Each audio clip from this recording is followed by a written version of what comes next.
Congratulations, Heroes fans. You have made it through the work week, and what better way to celebrate than with the Heroes Global Championship all weekend long. I'm Gillyweed, of course, here with Dreadnought, and with Europe done and over with for the day, it's time to check in with our North American teams. Dread, there are so many fantastic matches planned all weekend long. Who's on your radar? It's got to be China. We're going with E-Star versus X Team on Tuesday. That's going to be an amazing match, you know, especially with the roster shuffles that have happened in the region recently. For me, and I know you're looking forward to it too, over in Korea tomorrow, Tempest is going to take on the undefeated in standings champions, L5. We know Tempest took one game off of MVP Black with Probius. We'll see what they can do versus L5. But speaking of standings, let's check in with the North American ones and get a recap of what happened last weekend. Dread, all eyes are on Superstars this weekend. With B-Steps lost to Naventic, they are now tied in standings, and Superstars has to run the gauntlet going up against Gale Force eSports today and Tempo Storm on Sunday. Yeah, it's a rough weekend for Superstars. I think that's the easiest way to put it. They didn't seem to make maybe the same leaps and bounds as other teams here in the North American scene, but you know, they've got to figure something out here with just such a rough weekend.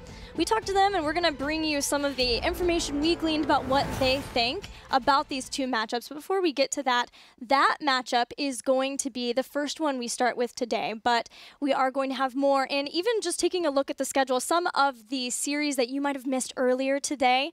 Over in Europe, we had, once again, B-Genius just trying to get that first W on the board, not able to do it all, but guaranteeing that B-Genius will be fighting for their spot in the HGC in the Crucible. And in losing to Tricked Esport, it might be Synergy right there along with them. We'll be closing out today, seeing who gets redemption for last week. Is it B-Step or will it be Team Freedom? But again, it is time to see if Superstars can put themselves as a true playoffs contender, or if they'll just be a roadblock for the other teams. Yeah, you know, kind of the speed bump, just slowing it down, just merely a step in the process of getting out of the playoffs is really what it looks like Superstars is going to be here this week. Is there time to really decide if they are something else, if they truly are a HGC competitor, and a chance to be able to make it out once we see the playoff standings. And we'll have to see. We did get to speak to both Shrey as well as Fan about this matchup. So let's go ahead and hear what both of these teams think about this first match. I think that Superstars definitely has a chance to be a threat in the playoffs. You know, they're a pretty good team. They have Goku, who's a off and on kind of playmaker, but when he's on, he's really, really good at making plays. So, you know, if he's having a good day, they can definitely be a big threat. They have Faye, who's really solid in the range role, just always providing damage in the backline. So I definitely think that they are a team that can be a threat. I think they're a little bit inconsistent, but when they're all having a good day, I think they can definitely be a major threat. So don't want to underestimate them at all. Gale Force has always been a very strong team in my opinion. They're consistently improving, and they're one of the most consistent teams, I feel like, besides Tempo Storm. We switched drafting around, so I'm no longer drafting, Hostius.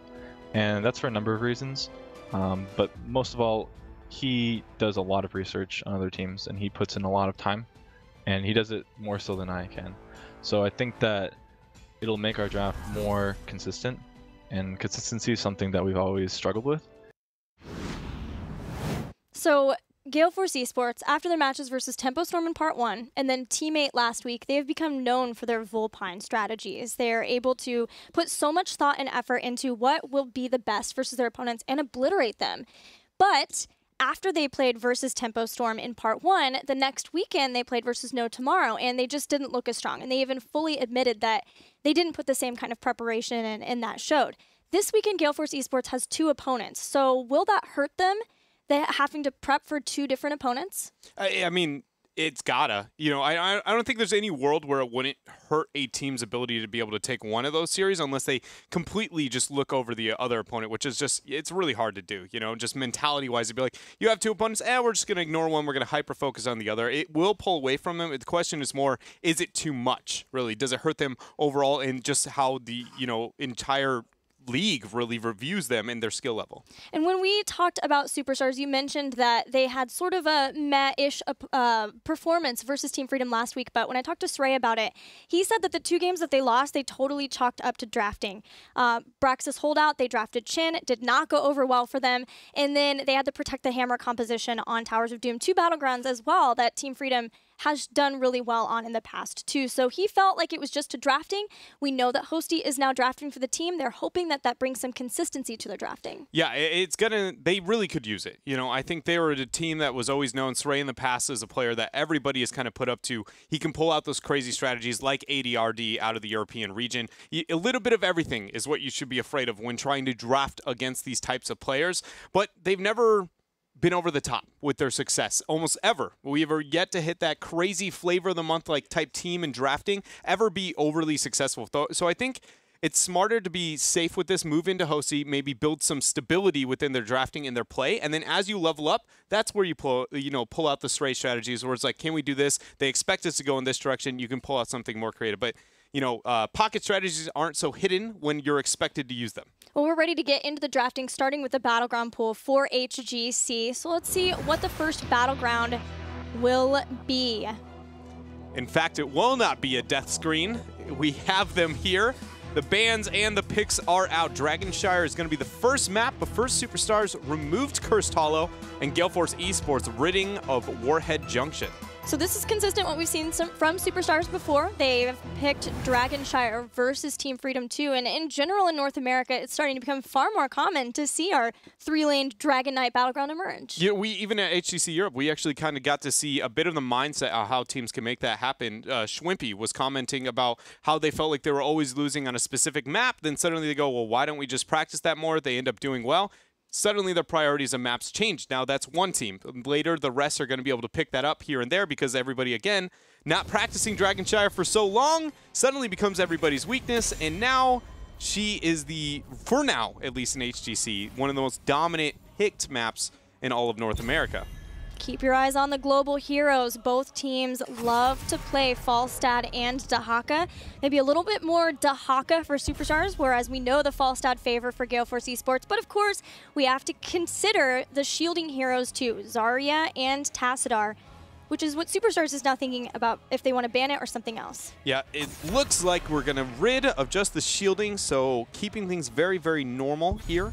So far, we're yet to actually see Gale Force eSports, even looking at all of Part 1, be able to play on Dragonshire. It's been a long time since we're able to get, or even teams to just have data on what they value on this map. Again, showing how little it was played in the past, but now it's going to be picked up. The global, though, still remains true. It makes sense considering the map. This is one of the first maps people were like, globals are a must, just based on how much easier it is to be able to pick up the Dragon Knight and the control you gain post-20. Now, getting Falstad for Gale Force eSports, Superstars probably thinking they're going to get Dahaka for sure in this rotation, but when they played Team Freedom, they got Falstad as well as Dahaka. That's not a possibility, so something has to change here. Support, maybe what they want to go for here. You know, Malfurion is still available. It helps along with kills when you're looking for getting kills between mid and bot. We're going to go for Malfurion Zeratul instead, so we're going to try to go Falstad hunting with Zeratul. Yeah, my first concern, though, is going to be we know Goku is going to be the player on the Zeratul, which he typically is their solo laner as well. We've talked time and time again, more than enough, about Zeratul on Dragonshire in the past about what his role is to be able to gank that person up in the top. If he is holding the lane himself, it's usually not a very good thing. So that means they have to change up all of their 1-4. The communication already is going to be kind of stretched on the side of Superstars. Zeratul also is not the greatest hero for Superstars. They have played him 4 times and have yet to get a win with him. So something else to keep in mind. Bad. That is a really good point that you bring up. It is a soft counter to the Falstad, though. Typically, you don't want to have Falstad into a Zeratul just because his kill potential is so high, and no tools do Falstad have to be able to survive the 1v1, even post-10. Welcome to Vorpal Blade. It's a struggle. Right, so then where is Gale Force going to go with the support already picked up? It's going to be Arthas Murden. I expected an Arthas here, not that high of a Murden out of Gale Force. But I do like it. I think anytime that you can pick Murden on a map where you can, again, dance around the shrine as long as possible, then be able to jump off later, just by a couple more seconds for your team can really add up. And Dragonshire is going to be one of 2 maps that has that mechanic. Yeah, I think this will be the first time. Is this the first time we're seeing Gale Force run double warriors since they made the warrior swap for Equinox? No, they did run Tyrael Arthas on Infernal Shrine. So we'll see who's going to play the Arthas and who's playing the Muradin too. Superstars are going to ban Lucio, going for a support choke since they did get Malfurion. Yeah, it's understandable having the support choke whenever you have that up. Malf and Zeratul are really synergistic too. That rotation for both the teams so far in the draft, it's beginning to clean up from week number 1. I might be speaking a bit too soon on week number 2, but things are starting to make a little bit more sense. You know, with the value of the heroes, they're what we knew to expect of these teams. Gale Force, though, for their ban, what would they want to remove? First thought has got to be, what frontliner do they want rid of? Are they concerned of... I mean, with the Zeratul picked up, it's not going to be a double warrior typically. He doesn't work in those type of compositions. So what solo warrior do you want to rid of the most? Johanna doesn't typically complement Zeratul too well. ETC would be a pretty good one, even after his nerfs. Tyrael doesn't work that well, especially in just North America. I would have said Diablo, but we have seen no Diablos yet, too. They're going to rid of the Johanna over the ETC. I don't know how I feel about that. So what that does for Gale Force in the draft is it just puts more emphasis on them being successful in their 4-man with that Johanna ban, ridding of a dominant wave clear, knowing that you want to run typically a solo warrior with the Zeratul in this draft. So I think it's just more committing to wanting to be stronger in their 4-man. Tychus Varian for Superstars here is going to put them in a very linear approach to their team fighting so far.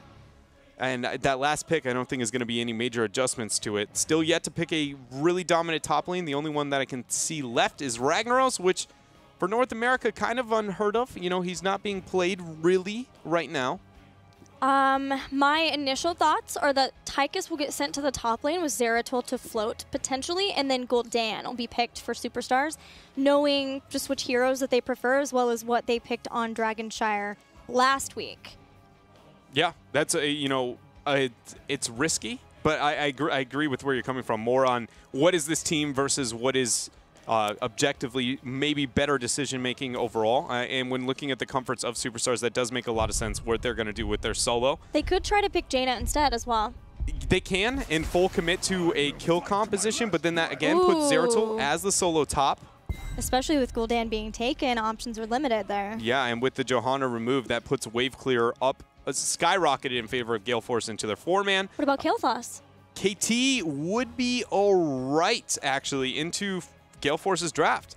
Into a double melee, it would complement the 4. It would follow up onto the Varian. I think I even like that more than the Jaina, at least for looking at the late game. In the early parts of the match, I think it will hurt them, but it's better than the Jaina because Jaina's, the way that they approach the team fights would legitimately just be so Wombo focused that I think it would really set them back.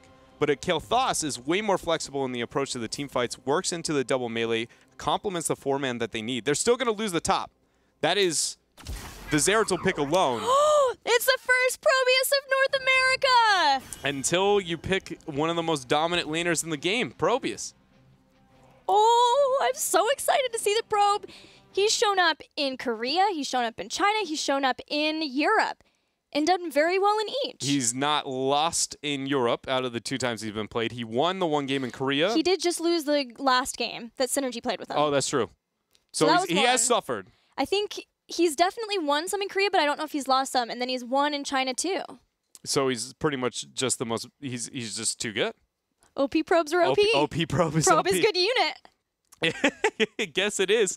Yeah, it will. I was harping so much on the 4. Or the 1, you know, 4 with the Zeratul pickup, how neglecting of an isolated laner that the North American scene has kind of been. But Probius is one of those backups. You know, he just one-shots a mini wave, and that puts him in a position where he can't really lose a lane that easily based on his just raw wave clear. And into every matchup that Gale Force has, he will be fine. So now Superstars has to make sure they make up for everything else into their 4-man. I think their team fight is going to struggle, but it's Dragonshire, more on laning, you know, than some of the other maps. You always have to consider the laning matchup, much like you do on Braxis, even though it's a 3-lane map. Yeah, that's my question is how do Superstars start to even approach team fights once they get to the late game, especially where Gale Force eSports has a global?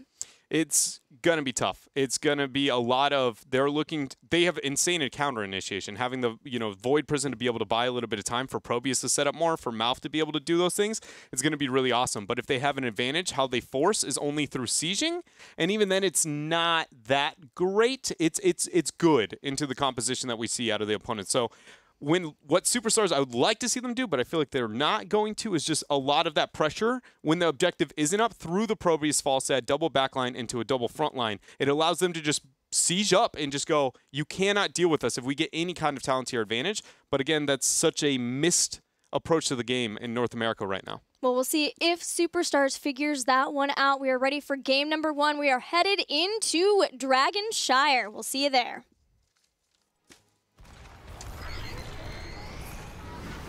And here on the left-hand sides is Superstars. Iacona is going to be on the Malfurions. Ray on the front line as always. Faye, though, is going to be the Probius player. Goku onto the Zeratul that has been struggling, and Hosty here is going to be playing Titans. I am going to be loving these probe sounds all day. In the red, Gale Force eSports. Akaface, the support player, playing Rhaegar Equinox. This time we'll be playing Muradin. Michael Udall, of course, the Falstad player, Crowan, playing Gul'dan, which means that Fan will be on Arthas. So a little bit of flexing here with the second warrior. Warp Resonance was the level 1 here for Faye on the Probius. What do you think of that? All right, so wait a minute here. Ray's going to be fine. I thought for a minute they would have enough damage, but the peel's going to be real. Level 1s on Probius, I'm not sold on what I think is the most proper. This is going to put heavy focuses, obviously, onto the W and being able to hit opponents with that.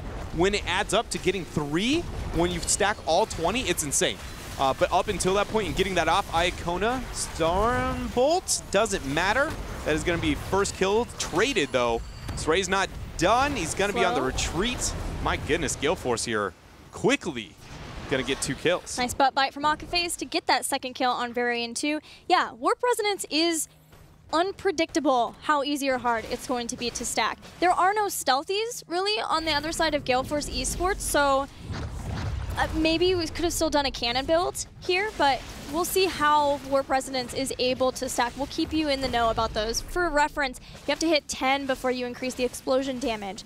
And then after you hit 20, that's when you get the additional charge. Yeah, I think when looking at the level 1s in a fully stacked world, that one stands out significantly. But it's just how realistic is it to stack is the biggest qualm that we have. It's like Master's Touch on hard mode is really what it is. There are a lot of melees and a lot of choke points too, so maybe that's the hope if he's just hanging out, being able to get those consistently around the shrines potentially too. We'll have to see. Yeah, we will keep track of the stacks for that as the game moves on, but for now it's just going to be stuck here at a 0. The control of the 4-man for the most part has gone in favor of Gale Force though, but it makes sense. Again, they're drafting with the focus onto the Gul'dan, the ban on the Johanna was a lot of emphasis on that, and now it's can Faye here in the top lane against Mike Udall hold its own. Falstad post 7 will get a lot better into this matchup, but it still should be Probius control, I do believe, for the most part. Yeah, there will be a lot of pressure on Faye to keep a hold of that since the bottom lane here is always quite pushed for Gale Force eSports. Iacona took Moonburn to try to help out with that as much as he can, but Gale Force eSports know that they want to continue to hold on to this bottom, and then if Falstad, gets a lucky break in the top lane, then maybe they can try to start pressuring around mid for the Dragon Knight. Watch Zeratul though, he's heading up for a kill, jumps on top of Mike Udall, he's gonna barrel roll away, Singularity Spike does not connect, Mike Udall backs off with his life. And that was exactly the role that we knew Goku needed a threat in this game by picking the Zeratul once more on this map. But the matchup into putting Probius top, I think is really clever with the Zeratul. Whether it's intended or not, what that did into the draft. Hold on a minute, the roots. Those roots so good. Gonna be full zone. Can he buy enough time? He will not. Hosey now is in a terrible spot. Fan getting that AoE slow. Iacona might share the same fate. No, he barely gets out of the reach there of that passive Goku in, going for the response Goku. Ends up wearing the W. Now he burns the Vorpal Blade, so no teleports left. Those Howling Blasts have been on point from Fan, and he is just sitting on top of Superstars. What started to look like a great turnaround for Superstars all of a sudden turns into a mess. The peel of Arthas showing up there for Superstars. But okay, so back to the awkward or weird, interesting point that Probius has kind of done to this draft in this game in particular.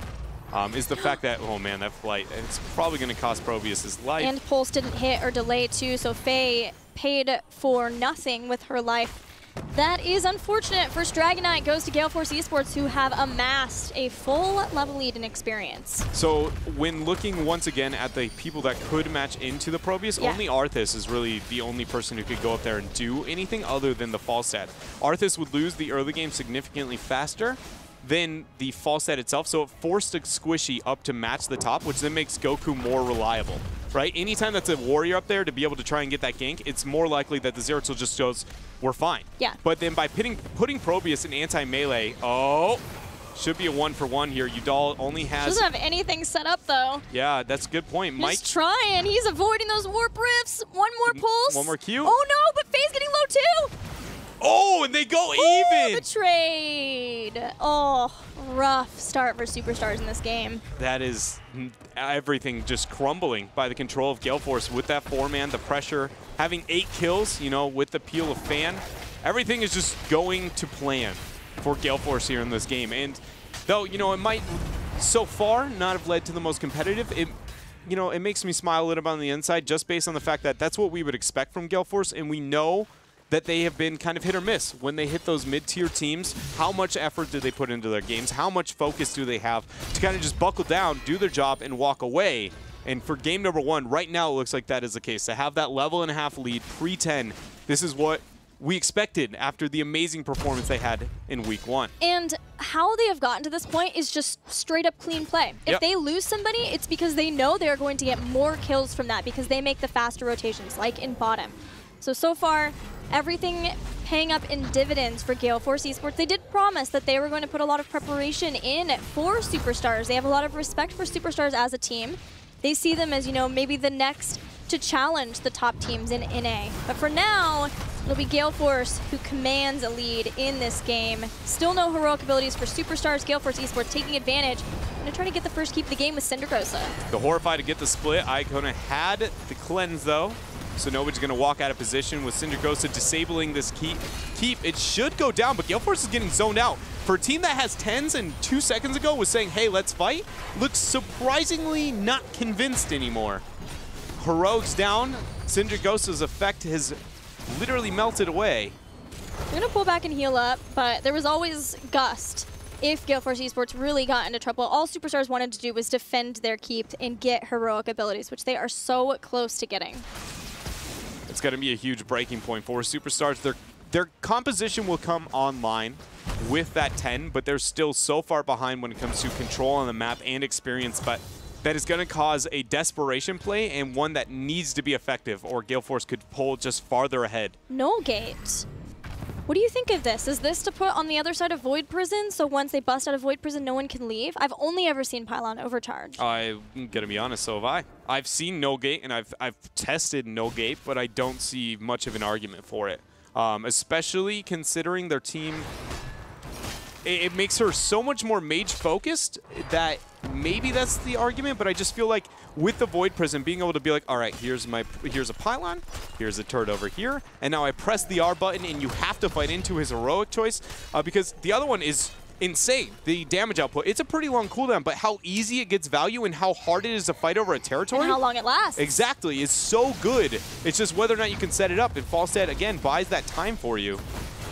Well, Falstad is very close to going down. There is the null gate, which shows the amount of slow that it gives. But other than that, not yet netting Superstars another kill past the 3 that they were able to get early on. Gale Force eSports almost to level 13. And yeah, the heroic abilities that Superstars have set up, it does come down to Void Prison and whether they can get Gale Force eSports to fight in the position that Superstars want with things like just Probius in general. Nullgate, add to that Commandeer Odin too. They have a taunt to try to force everyone in Roots to force Gale Force eSports, but the amount of disengage that Gale Force has on the other side, I worry that Superstars won't be able to make Gale Force fight where Superstars would like. Yeah, I mean, I think that's a perfect way to break down this draft on the side of Superstars. I'm very concerned now, knowing that we've moved into the null gate. I'm trying to come up with thoughts of like what the argument could be. It's like, well, we drop a void and then you null gate 3 people and they'll take a little bit of damage, but they'll be 80% slowed. there's no way you end up losing that fight, right? Odin will do so much on the backline, but if that's the argument and thought process, another Sinjagosa here on bottom keep, it should go down this time. It'll just get gusted away. Taunt, though, goes out onto the Falstad, forcing Cleanse and an Ancestral. There was a Horrify too. Now Stray's in a rough spot, but he's tanking, getting heals, and he wants to continue the fight. There's the Gust to back away now that Gale Force eSports takes down a keep. They are happy to disengage from this, even with a talent advantage. Yeah, that was a perfect trade here for Gale Force eSports. Even though I said Superstars should be the team looking to force in the downtime with the objective not up, with them being so far behind, they don't have the choice to do so. And Gale Force perfectly using that Sindragosa 2 times in a row, and they get themselves a very quick keep here. But does that make sense when you're looking at the no gate, like the Void into a no gate? Yeah. How do you lose that fight? But I think it's a lot of lack of respect for the Gust on the other side. Yeah, and if Superstars, not only Gust, Horrify too, and if Superstars are always behind, they're never going to want to force that fight to begin with. Yeah. Then Gale Force just keeps this constant lead, gets to 16, gets to 20. They've already taken a keep down.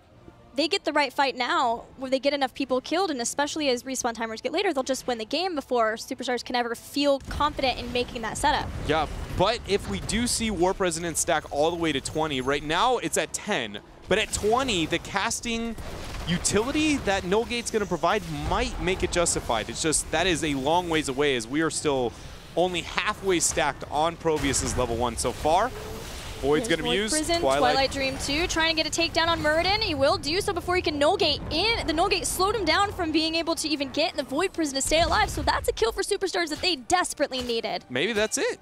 Zoning off the Void to be able to use it as a safety tool. Either way, it's working for now, as that is the first kill post-10 where you get to really see Superstars get into a fight. They control the bottom shrine here. 16 still closing in for Gale Force significantly quicker.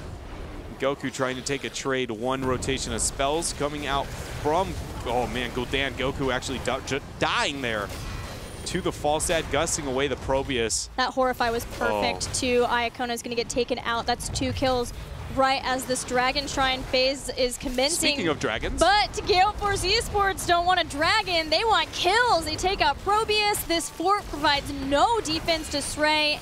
And that'll be 4, even an Ancestral to keep Mike alive. Yeah, the taunt's going to be dropped. And that was a lot of survivability out of Stray. More damage, I think, than anybody expected as well. But alas, it is really not going to matter, at least for some time. Both the Shrines picked up 16 talent tier, 2 levels leads, and just 12-4 in kills. Full control for Gale Force so far, as they are now going to be able to minimum open up another keep here in this game. Power overflowing. Going to give spell power to the team, to Probius. 16 quite a ways away. Goku's going for this fight though. Udal, if he gets 1 Q, the slow is going to be full, but it looks like he's accepted his fate. No Ancestral here. Iacona drops the Twilight Dream, and the Ice Block gets the bait, but nobody to get the kill. Void will buy time. Oh, wow, that's going to be a 1-for-1 after all this. Not even 2-for-1. Superstars looking for the desperate kill. Void bought time, but there was nobody really in position to move up in time. Stray was trying to, but in wanting to get that Falstad kill, Superstars got it, but they lost 2 for it. They are still climbing ever closer to their 16 talents. So maybe once those 2 heroes respawn, they can finally get an even fight for the first time in a long time.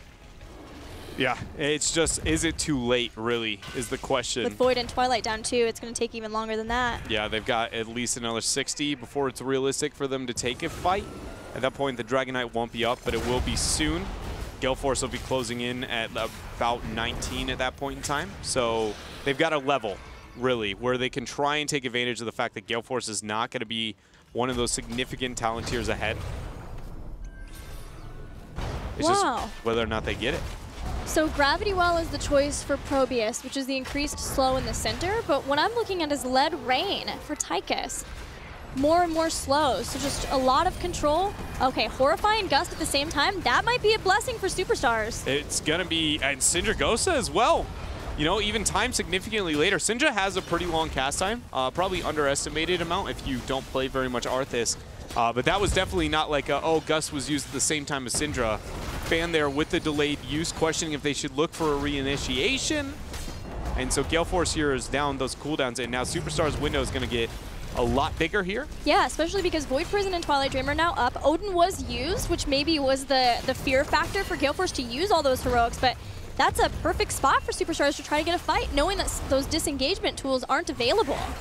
They know that they're up a man for now, as Goku was able to scout 2 people taking that night camp, but with it captured, they're yet to see Falstad for a really long time in the map. They have no idea if he's going to be in this fight or not until he's yet to show. They still don't know if this is a 4 versus 5. Falstad doing a very good job. Mikey Dahl on that Falstad.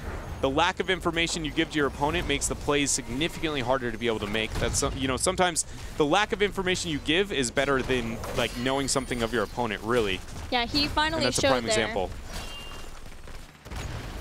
But the rest of Gale Force backed up. They did. He's going to get ganked by Goku, who's going to survive the epic 1v1 without the W going into Hammer Games. It should be Goku. Very convincingly. There's Vorpal, in case you were wondering why I was referring to that in the draft. The Vorpal after the Gust, the chase down here by Equinox, but everybody is rotated swiftly in time. So Superstars got the 50-second advantage. 20 is still going to be beaten pretty quickly for Gale Force. They're going to be able to lock that in. So can we see Superstars get this?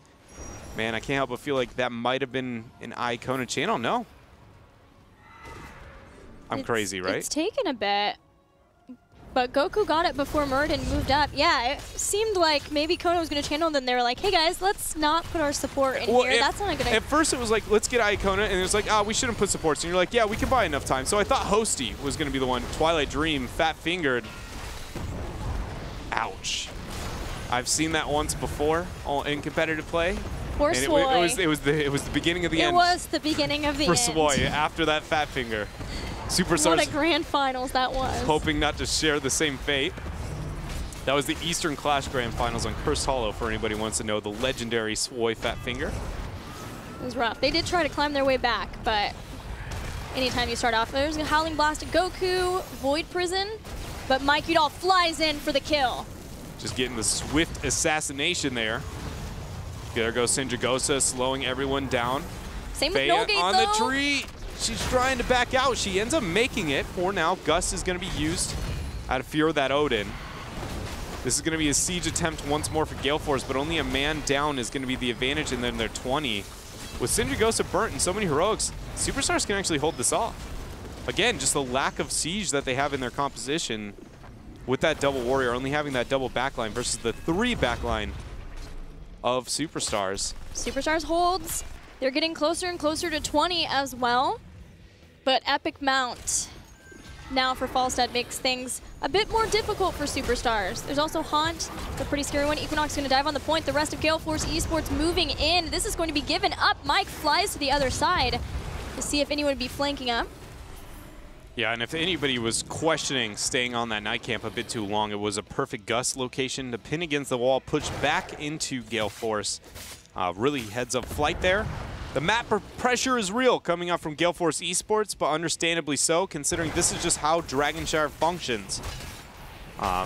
You know, in the North American scene, in the downtime, a lot of it comes down to proper singular rotations, like we see with Zeratul going on top, looking to see if Falstad will overextend, get a free pick. That's really what the map's focus is going to be. But we have to look at Probius's level 1 is merely 1 hit away. 19 stacks. From having 3, and that is where Faye's build should come online a lot better, but is it, again, a little bit too little, a little too late? I wonder what the 20 pick will be with there. Oh, nah. Okay, so shoot him up. Not what I was expecting.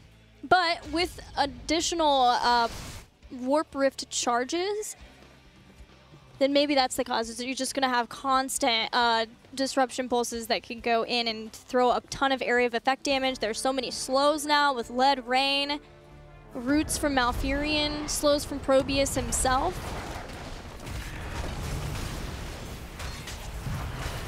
Camp's going to be picked up. Both shrines were for a moment controlled by Gale Force, as they are now going to have this pressure up on top.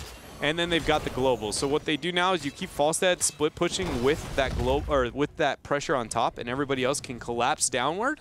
and then you either get free pressure up on top, and Falstad can just sit there all day as you buy the time in the 5 versus 4.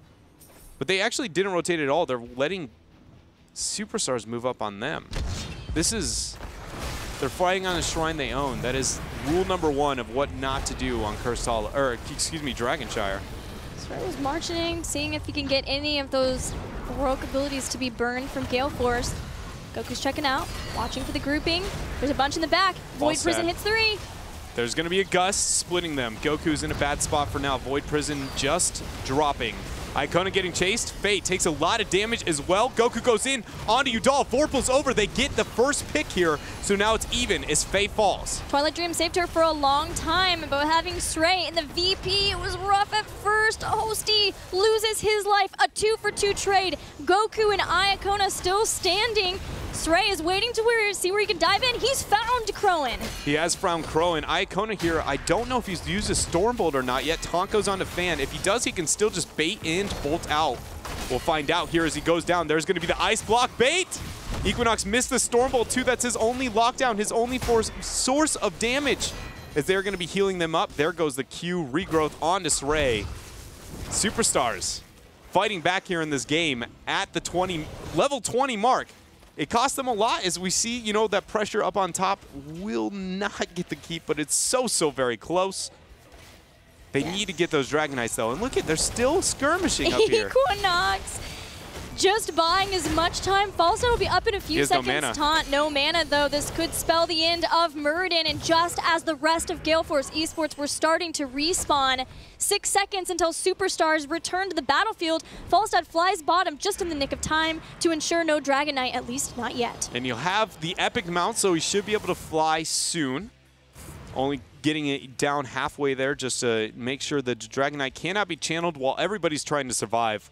And is the staggered death of Equinox there on top to buy time for this one rotation enough? Because this is where teams fall apart late game. This is what 20 globals are supposed to do to Superstars in this game, is because you have such a huge advantage when it comes to these rotations that somebody's going to get desperate, overextend, and get picked. But Gale Force forfeits it. Yeah, Falstad did not feel comfortable flying, giving another staggered death with Zeratul on the battleground. That'll be a Dragonite at 21 minutes in for Superstars. What can they do with it? They have to get a minimum of a keep here. It should be realistic for them to be able to get a keep as long as Arthas doesn't just have a heyday on top of Goku in that Dragonite. But if they don't get a keep here, it just sets them miles back. You even see Fan looking for a flank here. Yeah, remember that this is Goku. This is Zeratul inside the Dragonite. There is no Void Prison for Superstars unless he drops out of it. Syndra, Gosa, horrified too. Odin is in trouble, so is Iacona. He bolts out, but Probius the first to fall. Yeah, Probius going down here. Twilight Dream is still up, but killed before it can go off. Hosty ends up falling as well. Goku drops the punt here, gets the keep, but then at this point it's trying to cut their losses because otherwise it could be the end of the game. Goku cancels the Dragonite, teleports out, starts the back, realizing it quickly could be the game here. He's got Void and he can buy 5 seconds, but he needs like a Void times 5 right now, about 25 seconds if he's going to be able to stop this. Can you imagine if that were the level 20 upgrade? Please not like this, Blizzard. Don't get motivation from Gilly's crazy ideas. You're the one who brought it up. Oh, man. There's the first dismount, the Vorpal. He's going to go back. Now you have the Void. Now you mount and just cry as the core falls. 14 seconds until Probius 12. The shields haven't dropped yet. Superstars, I mean, Goku's doing an admirable job trying to keep his core alive. But it will not be enough as Gale Force takes game number 1 in this best of 5 over Superstars. Gale Force had so much control there in game number 1, exactly what we were hoping to be able to see from them. Outside of that one fight on top, they ended up losing post 20. That was the only moment where it was like, you know, is this Gale Force's game? Do they have an opportunity? And they played everything proper, even, you know, risking 1 staggered death to make sure that it wasn't Dragonite up while 4 people were dead, instead making 1 person dead with a Dragonite moving in. Again, very smart small things that Gale Force is doing different than they used to not. Even that flank from Fan at the very end was incredible, realizing that Goku was inside the Dragon Knight. If you can try to even just force your opponents to drop a Dragon Knight, which Goku wasn't willing to do, there was no Void Prison there, and without Void Prison to try to split apart the members of Gale Force eSports, Superstars just were dropping like flies. Yeah, it was one of those moments where the worst case hero is in the Dragon Knight itself. It puts it in a position where when your Zeratil's your pause button for the mouth for the Probius, suddenly Fan can get such a far more significant flank. Nobody can really do anything, only a Twilight Dream, but it would have just bought time. Still, they both would have ended up dying. So heads up play coming out from Gale Force and adjusting. Innovation from Superstars, you know, got to give them credit there. The Probius look decent, at least. Well, that closes out game number 1. We'll see if we get more Probius from Superstars.